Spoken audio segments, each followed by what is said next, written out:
ಇವತ್ತು ನಿಖಿಲ್ ಕುಮಾರಸ್ವಾಮಿ ಅವರ ನೇತೃತ್ವದಲ್ಲಿ ರಾಯಚೂರಲ್ಲಿ ಅತಿದೊಡ್ಡ ಸಮಾವೇಶವನ್ನು ಹಮ್ಮಿಕೊಳ್ಳಲಾಗಿದೆ. ಇದರ ಉದ್ದೇಶ ರೈತರ ವಿವಿಧ ಬೇಡಿಕೆಗಳನ್ನು ಈಡೇರಿಸುವ ಸಲುವಾಗಿ ಸಮಾವೇಶವನ್ನು ಹಮ್ಮಿಕೊಳ್ಳಲಾಗಿದೆಯಂತೆ. ರೈತರಿಗೆ ಎರಡನೇ ಬೆಳೆಗೆ ನೀರು ಬಿಡುವ ವಿಚಾರಕ್ಕೆ ಸಂಬಂಧಪಟ್ಟಂತೆ ಅದರ ಜೊತೆಗೆ ವಿವಿಧ ಬೇಡಿಕೆ ಈಡೇರಿಕೆಗೆ ಆಗ್ರಹಿಸಿ ಸಮಾವೇಶವನ್ನು ಹಮ್ಮಿಕೊಳ್ಳಲಾಗಿದೆ.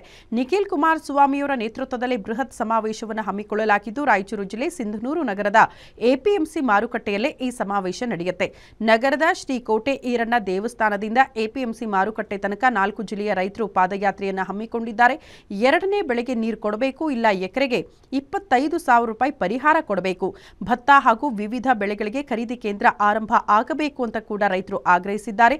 ರಾಯಚೂರು, ಬಳ್ಳಾರಿ, ಕೊಪ್ಪಳ ಹಾಗೂ ವಿಜಯನಗರ ರೈತರು ಸೇರಿ ಹೋರಾಟದಲ್ಲಿ ಭಾಗಿಯಾಗಿದ್ದಾರೆ. ಸುಮಾರು 30,000ಕ್ಕೂ ಹೆಚ್ಚು ರೈತರು ಇವತ್ತು ಸೇರುವ ಸಾಧ್ಯತೆ ಕೂಡ ಇದೆಯಂತೆ.